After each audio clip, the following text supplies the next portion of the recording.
National, bonsoir. Vous êtes député du Val d'Oise. On l'a dit tout à l'heure, deux postes de vice-président remportés par la France Insoumise. J'imagine que vous en félicitez, mais vous entendez aussi les critiques, y compris dans le camp macroniste, qui vous accusent d'avoir remporté cette élection grâce aux voix du Rassemblement national.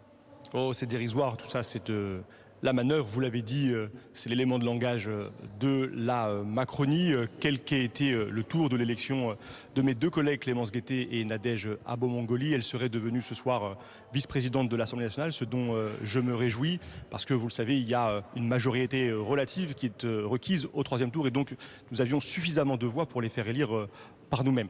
L'élément aujourd'hui, ça n'est pas les manœuvres, les combines du Rassemblement national, de la Macronie et de la droite, c'est ce qui s'est passé ici tout à l'heure, cette fraude avec 10 bulletins supplémentaires, cette nouvelle stupéfiante, un bourrage d'urne ici à l'Assemblée nationale. Et peut-être que nous voyons là le signe, au lendemain de l'élection très contestée de Mme Braun-Pivet, au fond des dégâts que la Macronie cause pour notre démocratie, pour le fonctionnement de l'Assemblée. Parce que je veux juste informer un élément vos téléspectateurs. Vous savez que le scrutin des vice-présidents, il est organisé par un bureau d'âge, par des députés qui siègent de façon exceptionnelle en raison de leur âge. Ce sont les plus jeunes et les plus âgés de l'Assemblée nationale. En principe, c'est ce bureau d'âge qui doit organiser le scrutin et garantir sa transparence, sa sincérité et le bon déroulement des opérations électorales. Eh bien, nous avons demandé la réunion de ce bureau d'âge et Mme Braun-Pivet l'a refusé. Elle l'a refusé de façon totalement autoritaire, totalement arbitraire, faisant parler là au fond ce que nous lui connaissions déjà, un rapport de brutalisation de l'Assemblée. Donc cette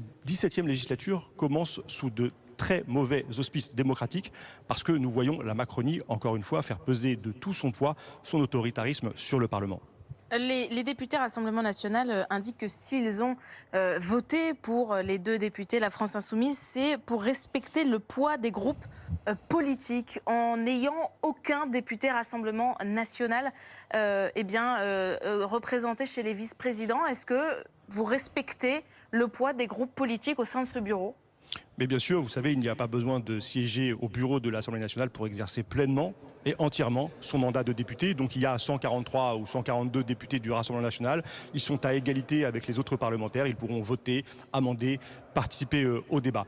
Il est vrai que pour nous, et dans la suite, en cohérence avec notre attitude pendant la campagne électorale, nous avons dit pas une voix, pas un siège pour le Rassemblement national, et nous nous sommes tenus à ce principe, y compris aujourd'hui dans le cadre de l'élection du bureau, parce que nous considérons et nous continuons à considérer que le Rassemblement national, l'extrême droite, est un parti très différent, qui trouve ses origines dans le pire de l'histoire de France, dans la collaboration. C'est un parti raciste qui véhicule un projet de division du peuple français, et donc nous le considérons comme différent de tous les autres, et nous le combattrons à chaque occasion que nous aurons de le faire, nous les députés de la France Insoumise et du nouveau Front Populaire.